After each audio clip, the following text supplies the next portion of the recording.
Selamat pagi, salam sejahtera. Terima kasih karena bersama dengan saya di Nazilin Unity Channel. Rupa-rupanya inilah perkara yang mungkin paling ditakuti oleh musuh-musuh politik Anwar Ibrahim. Ketika Anwar Ibrahim mengumumkan untuk memotong gaji menteri, dan ketika Anwar Ibrahim mengumumkan untuk tidak mengambil gaji beliau sebagai Perdana Menteri dan Menteri Keuangan, ramai orang yang mempersendahkan beliau. Ramai orang yang cuba mengejek beliau. Ramai orang yang tak percaya dengan apa yang Anwar Ibrahim katakan itu. Tapi akhirnya Anwar Ibrahim benar-benar lakukan. Dan rupa-rupanya di sebalik daripada tindakan Anwar Ibrahim itu, ianya telah memberi keuntungan besar kepada rakyat Malaysia. Kamu share video ini supaya semua orang tahu bahwa inilah keuntungan yang kita terima apabila menteri-menteri dipotong gaji, Anwar Ibrahim sendiri tak ambil gaji. Paling bagus ialah Anwar Ibrahim kata, ini supaya memberikan semangat kepada rakyat Malaysia untuk dapat hidup aman, tenang. Dan beliau adalah membuat itu untuk membuahkan satu solidariti terhadap rakyat Malaysia yang menurut Anwar Ibrahim hidup dalam kesusahan. Dia tidak sanggup melihat dalam keadaan menteri-menteri, dalam keadaan ahli parlimen, dalam keadaan mereka yang bergaji besar hidup dengan senang lenang, tetapi ada rakyat marhain di luar sini, di luar sana, yang hidup mereka amat terpuruk, susah hidup. Nak makan secupak beras, nak makan sepinggan nasi pun susah, kata Anwar Ibrahim. Jadi oleh sebab itu, Anwar Ibrahim mengambil satu inisiatif paling terbaik yang belum pernah dibuat oleh mana-mana Perdana Menteri sebelum ini, termasuklah mereka-mereka yang mengatakan dialah adalah Perdana Menteri yang terbaik, tidak pernah membuat pemotongan gaji menteri dan tidak pernah pula tak ambil gaji Perdana Menteri. Apa yang berlaku? Anwar Ibrahim telah pun membuatkan kerajaan menjimatkan sehingga RM100,000 sebulan apabila potong gaji menteri 20%. Wah, ini memang hebat. Bayangkan kerana pemotongan gaji daripada menteri-menteri itu saja, kerajaan mendapat menjimatkan uang sehingga 100,000 sebulan.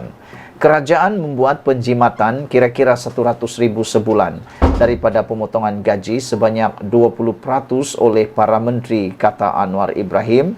Menteri di Jabatan Perdana Menteri Hal Ehwal Sabah, Sarawak dan Tugas-Tugas Khas Armizan Muhammad Ali berkata, ia membawa kepada penjimatan sehingga RM1.2 juta setahun. Bagi mereka yang walaun mungkin yang mungkin tidak setujukah ataupun yang mungkin tak boleh terima apa yang dinyatakan ini, Anda fikir-fikirkanlah. 1.2 juta setahun itu dapat dijimatkan kalau itu dihantar ke kampung Anda, ke kampung kami. Itu dapat membantu membaiki jalan kami yang adoi. Jalan itu tak tahulah nak cakap macam mana. Pacuan 4 roda pun hampir-hampir tak boleh masuk kerana dalamnya lubangnya. Kalau 1.2 juta ini diedarkan ke kampung-kampung, bayangkan berapa banyak jalan boleh dibuat. Dan lebih penting, 1.2 juta ini kalau diedarkan kepada orang-orang miskin yang ada di pedalaman, yang ada di bandar, yang perlu makan hanya sepinggan nasi, berapa besarkah pahala yang Anda terima? Tapi ada juga lah yang tak setuju kan. Ada juga orang yang tak mau. Ada juga orang yang kata, buat apalah potong-potong gaji menteri itu. Inilah kesan dia, saudara. 1.2 juta dapat dijimatkan. Satu jumlah yang bukan kecil. Satu jumlah yang sangat-sangat besar, saudara-saudara. Sejurus pembentukan kerajaan baru, Kerajaan Perpaduan telah mengambil langkah-langkah awal penjimatan dengan tidak mengambil gaji sebagai Perdana Menteri, seperti mana yang telah diumumkan sendiri oleh Perdana Menteri. Selain itu, jemaah menteri juga bersetuju menerima potongan gaji sebanyak 20%. Jadi ini sebenarnya satu perkara yang amat perlu kita sokong. Pemotongan gaji ini yang telah menjimatkan 100,000 sebulan dan dapat menjimatkan sehingga 1.2 juta duit kerajaan, satu perkara yang harus dan memang patut untuk kita sokong, saudara-saudara sekalian. Kerana seperti yang saya kata tadi, penjimatan itu boleh diedarkan kepada orang-orang miskin, kepada orang-orang yang perlu, kepada orang-orang yang perlu. Selain jemaah menteri, juga menerima potongan gaji sebanyak 20% setiap bulan atas keprihatinan mereka kepada rakyat, sehingga ekonomi negara pulih. Bukannya tidak dinaikkan, jangan salah faham. Ianya akan dipulihkan semula, dinaikkan semula, diberikan kepada yang asal apabila ekonomi negara pulih semula. Saya percaya menteri-menteri ini walaupun dipotong 20%, mereka tetap mempunyai keuangan yang cukup. Karena kebanyakan antara mereka ada perniagaan sedia sebelum jadi ahli parlimen, sebelum jadi ahli politik.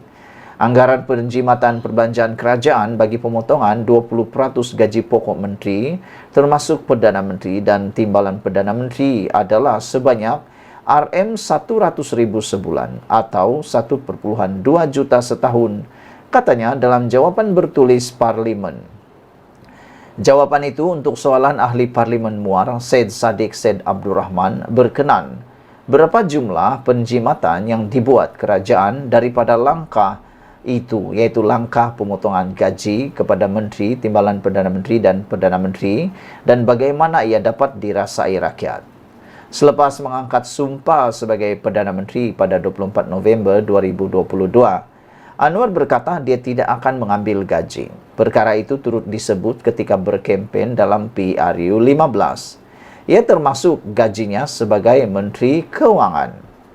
Pada 15 Disember pula, pada 5 Desember pula, dalam sidang media selepas mesyuarat khas pertama Kabinet, dia mengumumkan jemaah menteri juga setuju dengan pemotongan gaji mereka.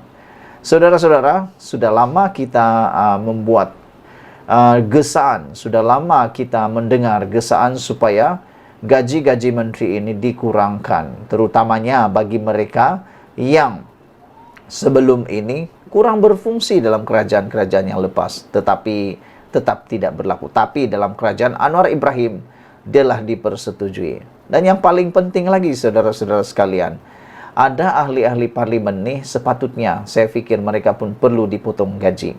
Ahli parlimen nih ada gaji, tapi ramai juga ahli parlimen yang seringkali ada banyak kali ponteng di dalam Dewan Rakyat.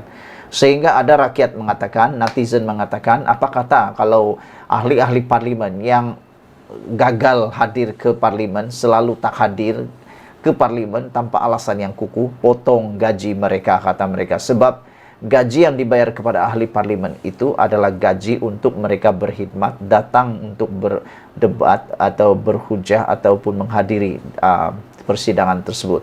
Kalau mereka tidak hadir, buat apa bagi gaji, kata mereka. Ada juga ahli parlimen yang macam Cipsmo. Masa kempen dia ada, selepas kempen dia tak ada. Jadi kata mereka, itu pun perlu potong gaji saja bagi kepada rakyat, kata mereka.